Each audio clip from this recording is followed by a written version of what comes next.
देखिए, आजकल की जो भाग दौड़ भरी ये जिंदगी है, इसमें कहीं न कहीं हम सब बहुत स्ट्रेसफुल लाइफ लीड कर रहे हैं। कल एक बैग खबर आई कि वो नहीं रहे। हम लोगों ने एक साथ झगड़ा किया, एक साथ अच्छे वक्त गुजारे, बचपन की यादें जुड़ी थी उसके साथ, बहुत सारी यादें। Health authorities are raising alarms as cardiac arrests and heart attacks spike among young people across India. Recently in India, a 12-year-old student collapsed and died of suspected cardiac arrest during an exam in Lucknow. In Chennai, a new hospital study found a sharp increase in acute cardiac cases among adults aged 18 to 45. Rabbi इश्रह ली सदरी व यस्सिर ली अमरी वहलुल उक़दतम मिन लिसानी यफ़क़हू क़ौली। सारी तारीफें परवरदिगार के लिए है जो आलमों का रब है। दोस्तों, पिछले 2-3 दिनों में हार्ट अटैक की बहुत सारी खबरें आई। 2 सानेहा तो कार्डियक अरेस्ट का आया। आजकल ये हार्ट अटैक और कार्डियक अरेस्ट बहुत तेजी के साथ बढ़ रहा है, और स्पेशली जब ठंडा आता है तो वो उमूमन बढ़ता ही है। तो मैं आप सबसे कहना चाहता हूँ, मैंने पहले भी कहा है कि जानकारी ही बचाव है, और मैं चाहूंगा कि आप सब कैसे बचा जाए और क्यों हार्ट अटैक या कार्डियक अरेस्ट होता है, इसके बारे में जानकारी रखें, पढ़ें, और थोड़ा सा मुहतात रहेंगे तो इंशाअल्लाह ताला अल्लाह के रहमो करम से आप बचे रहेंगे। कोशिश क्या करना है?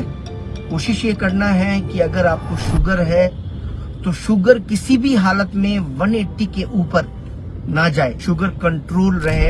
कंट्रोल का मतलब मैं मानता हूँ कि 180 के ऊपर ना जाए। और अगर आपका ब्लड प्रेशर है तो 130/80 के ऊपर ना जाए। ध्यान रखें कि आपका पेट तो निकल नहीं रहा है। अगर पेट निकल रहा है तो ये आपके हार्ट को खतरा है, तो पेट निकलने ना दें। अपना कोलेस्ट्रॉल देखते रहें और ब्लड के दूसरे पैरामीटर पे भी नजर रखें। दोस्त, मैं आप सबसे कहूंगा, जो लोग 40 साल से ज्यादा हैं वो साल में एक बार high sensitive C reactive protein test जरूर करवा लें। इससे पता चलेगा कि इंटरनल इन्फ्लामेशन कितना है, क्रोनिक इन्फ्लामेशन है ना। दोस्त, एक्सरसाइज करें, अच्छा खाना खाएं। आपको पता है बहुत सारी बातें, और बहुत सारे नए इन्फॉर्मेशन आज बड़े आसानी से अवेलेबल है। आप इंफॉर्मेशन हासिल करें, और जब आपको जानकारी हासिल होगी तो आप किसी भी चीज से बचने के तदबीर ढूंढ पाए। वैसे आसान तरीके से मैं आपको कहूंगा कि आप खाने के साथ एक चटनी इस्तेमाल करना ना भूलें। मैं कहूंगा कि ये ठंडे के मौसम में आप लगातार कम से कम 2 बार एक चटनी बनाएं जो खाने के बाद जरूर खाएं, है ना। हम सब चाहते हैं कि थोड़ा सा तीखा, थोड़ा सा टेस्ट में अच्छा कोई खाने के साथ मिल जाए, तो एक चटनी बनाए। चटनी क्या होगा? उसमें अदरक होगा, लहसुन होगा, धनिया का पत्ता होगा, उसमें पुदीने का पत्ता होगा और हरी मिर्च होगा। उसको पीस लीजिए। पीस के उसमें खूब सारा नींबू का रस मिलाइए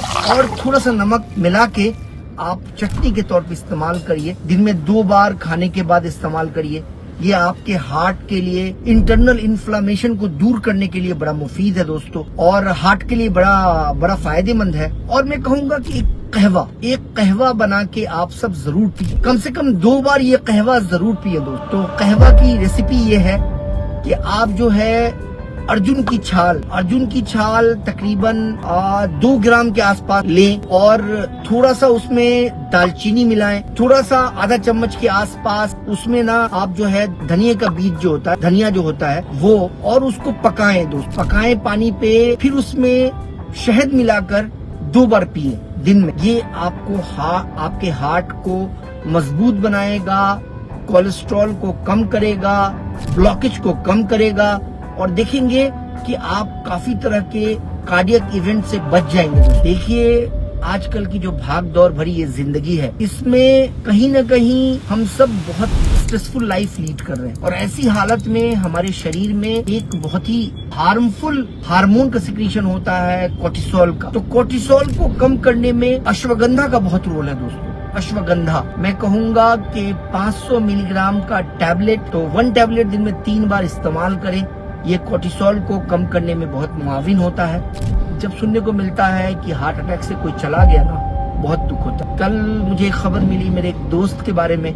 हम साथ में खेलते थे, काफी वक्त गुजारते थे। हम लोगों ने एक साथ झगड़ा किया, एक साथ अच्छे वक्त गुजारे, बचपन की यादें जुड़ी थी उसके साथ, बहुत सारी यादें। कल एक बैग खबर आई कि वो नहीं रहे। दिल से एक ही बात निकली, अल्लाह की मर्जी। तो दोस्तों, हम सब को एक न एक दिन इस दुनिया से चले जाना है, लेकिन सेहतमंद रहने की तदबीर करना फर्ज है, अल्लाह के रसूल की सुन्नत है। तो हमें सेहतमंद रहने की तदबीर करनी चाहिए और अल्लाह ताला से भी दुआ करना चाहिए कि ऐ अल्लाह ताला हम सबको सेहत अता फरमा, लंबी उम्र अता फरमा। ऐ परवरदिगार, हम सबको अचानक की मौत से बचा। परवरदिगार, हम सबको तमाम बीमारियों से महफूज फरमा। परवरदिगार, हम सबको तमाम मुसीबतों से महफूज रख। ये दुआ करते रहिए, खुद के लिए भी करते रहिए, दूसरों के लिए भी करते रहिए, इवन की मैं कहूँगा कि अपने दुश्मनों के लिए भी करते रहिए दोस्त, है ना। मन उदास हो जाता है कभी कभी ऐसी बातें सुनकर। अल्लाह पाक जिनका इंतकाल हुआ, मैं अपने दोस्त की बात कर रहा हूँ, उनका नाम था नाहिद। चूंकि बचपन में हम लोग खेलते थे साथ में, बड़े नेक इंसान थे, सभी तरह की खूबियां उनके अंदर थी। अल्लाह पाक उनकी तमाम गलतियों को माफ फरमाए, अल्लाह पाक उनके दर्जात को बुलंद फरमाए और अल्लाह पाक उनको करवट करवट जन्नत अता फरमाए। आमीन सुम्मा आमीन।